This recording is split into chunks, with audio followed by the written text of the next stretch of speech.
আমাদের আজকের গন্তব্য ঢাকা টু রাঙামাটি।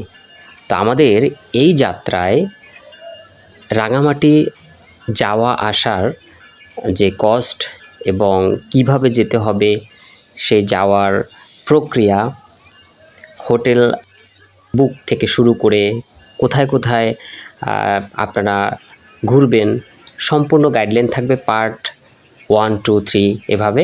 তো আজকের প্রথম পার্টে থাকছে ঢাকা থেকে রাঙামাটি পৌঁছানোর যে যাত্রা, সেই যাত্রা কিভাবে সম্পন্ন করবেন সে সম্পর্কে একটি গাইড। তো চলুন শুরু করা যাক। রাঙামাটি যেতে হলে চট্টগ্রাম হয়ে তারপর রাঙামাটি যেতে হবে। তো আমরা ট্রেনে করেই যাচ্ছি। তো আমরা চেয়ার কোর্স নিয়েছিলাম। এর চেয়ার 345 টাকা করে আমাদের সিট পড়েছিল পার সিট, এবং এসি আছে 1180 টাকা এবং সিনিকদা আছে 656 টাকা। তো আমরা ছিল আন্তনগর। আমরা এয়ারপোর্ট থেকে উঠেছিলাম রাত 10টা 30 মিনিটে। আমাদের ট্রেনের যাত্রা শুরু হলো। আমরা চলছি চট্টগ্রামের উদ্দেশ্যে, সেই অপরূপ সৌন্দর্য দেখতে দেখতে। পৌঁছে গেলাম সকাল 5টা 30 মিনিটে আমরা চট্টগ্রামে পৌঁছে গেছি। আমাদের সময় লেগেছিল অলমোস্ট 7 ঘন্টা বা 7.5 ঘন্টার মতো। আমরা সকালের নাস্তা সেরে রেল স্টেশন থেকে একটি সিএনজি নিয়ে চলে যাচ্ছি অক্সিজেন মোড়, কারণ অক্সিজেন মোড় থেকে আমাদের আবার বাসে করে আমাদের রাঙামাটি পৌঁছতে হবে। তো আমাদের সিএনজিতে আমাদের ভাড়া নিয়েছিল 380 টাকা, এর কম বেশি হতে পারে। তো আমরা পৌঁছে গেছি ইতিমধ্যে অক্সিজেন মোড়। অক্সিজেন মোড় থেকে আমরা আবার হালকা কিছু খাওয়া দাওয়া করলাম। এখানে বিআরটিসি কাউন্টার ছিল, বাট বিআরটিসি অত সকালে বাস ছাড়ে না। তা সেক্ষেত্রে আমরা পাহাড়িকা কাউন্টারে চলে গেলাম। পাহাড়িকা একটি জনপ্রিয় বাস, এবং পাহাড়িকা কাউন্টারে গিয়ে আমাদের জন প্রতি 140 টাকা করে আমরা টিকিট কেটেছি, এবং বাস সকাল 7:30টায় ছাড়ে। 8টার দিকে আমাদের গাড়িটা ছেড়েছিল।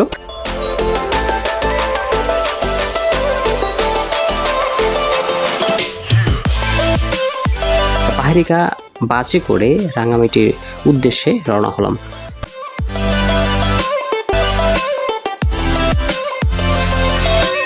আমরা দেখছি পাহাড়ের সেই অপরূপ সৌন্দর্য দেখতে দেখতে চলছি আমাদের সেই গন্তব্য রাঙামাটি।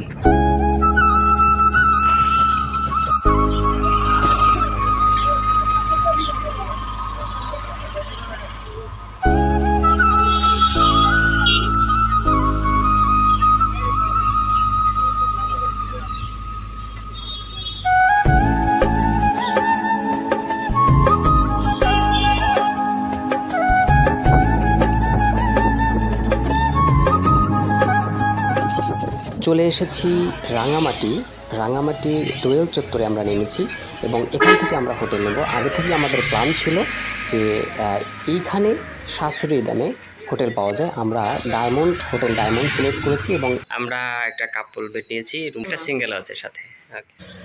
কাকা চলে আসছে ইতিমধ্যে। আমরা এন্ট্রি করেছিল 1500 টাকা করে। এটা আপ ডাউন হয়, বিভিন্ন সিজনালি এটা আরও বেশি হয়, কম বেশি হয়। তো মোটামুটি সাশ্রয়ী মূল্যে হোটেল ডায়মন্ড হচ্ছে খুবই ভালো, এবং এই কাকার ব্যবহার খুবই ভালো। আপনারা চাইলে এখান থেকে নিতে পারেন। আমরা রুমে এন্ট্রি করলাম। এই হচ্ছে রুমের ভিউ। একটি ডাবল বেড এবং সিঙ্গেল বেড। এটা ছিল গ্রাউন্ড ফ্লোরে, এবং এর ওয়াশরুমও খুবই ভালো ছিল। দোয়েল চত্বর অনেক হোটেলই পাওয়া যাবে। Hotel Prince, hotel spa, hotel square park, অনেক হোটেল রয়েছে।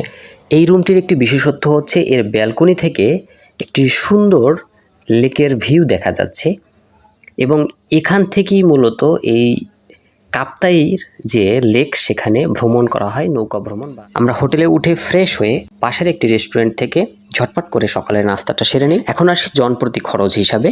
এয়ারপোর্ট থেকে চট্টগ্রাম 345 টাকা জনপ্রতি, সিএনজিতে করে অক্সিজেন মোড় 120 টাকা জনপ্রতি, অক্সিজেন মোড় থেকে রাঙামাটি পাহাড়ি কাছে করে 140 টাকা, ঢাকা টু রাঙামাটি টোটাল জনপ্রতি খরচ হয়েছিল 605 টাকা, এবং হোটেল ছিল 1500 টাকা। ভিডিওটি দেখার জন্য সকলকে আন্তরিক ধন্যবাদ।